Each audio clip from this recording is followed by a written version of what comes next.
In 2009, 40,000 people signed a petition to boycott Left 4 Dead 2 because they thought it was a cash grab. Now hindsight is 2020, and we have had plenty of time to reflect on the game. But to them, Left 4 Dead 2 was a cynical cash grab, a glorified expansion that Valve was charging full price ahead of release. They did not realize that Left 4 Dead 1 was a mechanical dead end. Looks like there's been a change of plan. It certainly is still obviously a masterpiece in its own right, and we wouldn't have Left 4 Dead 2 without it, but today I want to take a look at the design failures that forced Valve to create a sequel instead of just patching the existing IP. One of the most important things us FPS gamers criticize is how a shooter feels, and when we talk about feel, Left 4 Dead 1 feels light. When you shoot a common infected in Left 4 Dead 1, you got a blood decal and a death animation, which was completely fine for the time. But Valve knew it wasn't enough for the game built entirely around crowd control and feedback. Valve hit a wall here, because the Left 4 Dead 1 engine couldn't handle the procedural dismemberment they wanted. They had to develop a system where shooting a leg actually removed the leg and changed the zombie pathing. This required a complete overhaul of the character rendering, and you can't just patch in a new gore system that affects every entity in the game world. To make the weapons feel heavy, to make the weapons feel like they had actual impact, Valve had to rebuild the game from the ground up. The original game's engine was notoriously difficult to work with. Left 4 Dead 2 introduced advanced features requiring engine-level changes, including VScript, a new scripting system for modding and level creation, dynamic environments. The engine for Left 4 Dead 2 was further optimized for the Xbox 360 and lower-end PC hardware to handle more complex rendering and physics, such as improved particle effects for fire and explosions. While Left 4 Dead 2 is technically built upon the same branch as the original, the improvement made to the engine's core, physics optimization, and scripting capabilities made the sequel much more robust for new content.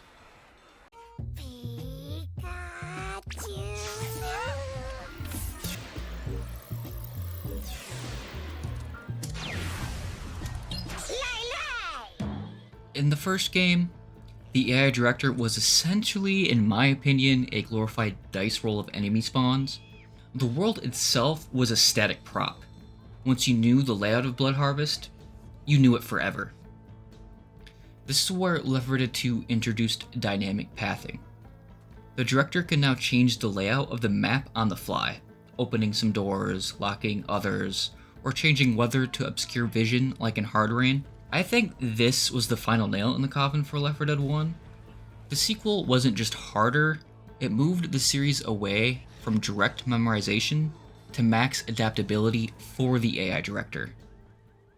Choice. There are two political parties. There are a handful of insurance companies. There are about 6 or 7 information things. But if you want a bagel, there are 23 flavors because you have the illusion. You have the illusion of choice. Right. In Left 4 Dead 1, your choice of weapon was mostly an illusion. You had the early game guns and the late game guns. Once you found that M16 or auto shotty, the Uzi became simply a paperweight. There was no tactical reason to ever look back. Valve realized that the infinite ammo pistol in the first game were a safety net that made the game too predictable. By introducing unique melee weapons, and some of these melee weapons perform different than others, which is also a very unique aspect of the melee weapon system, but they forced a massive trade-off. Do you keep the safety of the ranged sidearm, or do you take the raw, horde-clearing power of the axe at the cost of being vulnerable to long-ranged attacks like the smoker or spitter? You could argue that you can use melee weapons to cut the smoker's tongue, but you have to remember that only applies to sharp, bladed weapons like the machete or the katana, items that can actually cut the tongue. Even the addition of the Magnum serves a purpose. It is the skill sidearm. High damage, low fire rate. These weren't just more guns, they were tools designed to break the hold, left click, and win loop that plagued the original's late game campaigns. This isn't my world. Disappointed! If you look back at the finales for Left 4 Dead 1, they all share a common flaw. They are static. Whether you're on the farmhouse porch or the hospital roof, The goal is to find a single optimal spot and stay there until rescue arrives. The climax of the movie was often, in my opinion, one of the most boring parts of the campaigns. Valve's solution in the sequel was the scavenge finale, and things like, the pairs finale. By forcing players to split up, move through the environment, and interact with objectives under pressure, they fixed the stationary finale problem. You couldn't solve dead center by sitting in a corner. The game forced you to be a protagonist in an action movie rather than camping in a closet.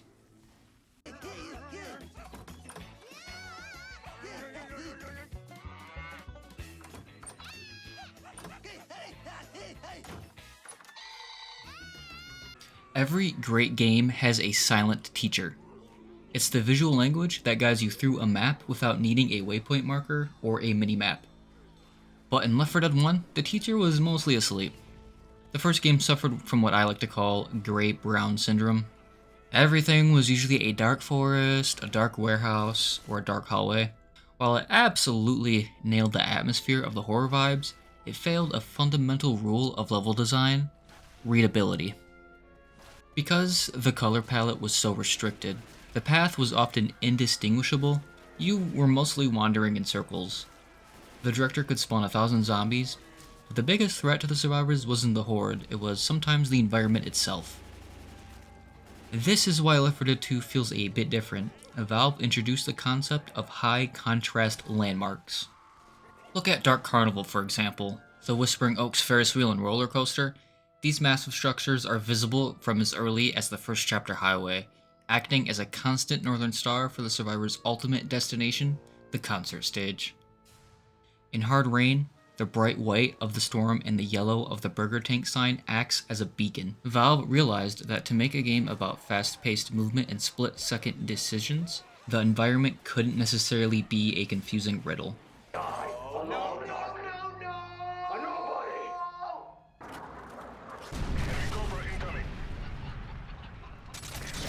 If you have played Versus in Left 4 Dead 1, you know the solved meta. It wasn't as much about movement as it was about the geometry of the map, because the original game featured an infinite melee shove with no fatigue meter.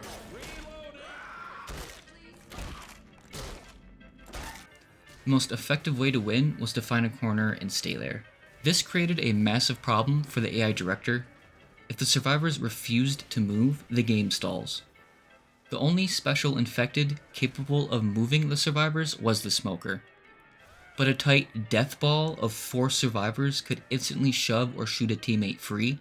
The infected weren't a threat, they were a nuisance. This is exactly why the spitter exists. She wasn't added because more monsters are cool. She was added as a mechanical crowbar to pry survivors out of those corners. By introducing area of effect damage that scaled over time, Valve forcibly ended the corner meta. Without the spitter, Left 4 Dead was a game where the best strategy was also the most boring one to play. Let's quickly pivot back to the death ball problem I mentioned earlier. The death ball strategy was the king of Left 4 Dead 1. If the 4 survivors stayed in a tight square, they were essentially the smoker could only pull one, and the other 3 would instantly melee/shoot the tongue. And that's why they introduced the Charger. The Charger's entire design philosophy is anti-group. He's the only infected capable of carrying a survivor away from the pack at high speeds.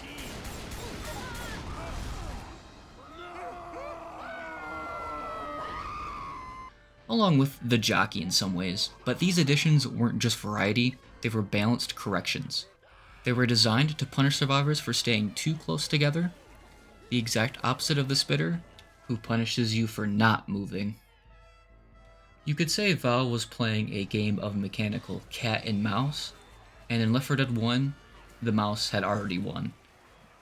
When we look back at the 2009 Boycott today, it seems almost quaint. Those 40,000 players thought they were saving a masterpiece, but Valve knew that masterpiece was crumbling. Left 4 Dead 2 didn't kill the original game per se. It saved the franchise from its own limitations that Left 4 Dead 1 had. It took a brilliant concept that was mechanically stuck and gave it the legs to run for another 2 decades. And maybe that's why we'll never see a Left 4 Dead 3, when you've already fixed every fundamental failure and reached mechanical perfection. It was perfect. Where else is there really to go? Which I also have a video on that, which will be shown in the end screen. And I appreciate you for watching. Have a good day. Breathe air. You don't need a vape. My vape's done charging. Load it up. Hadouken!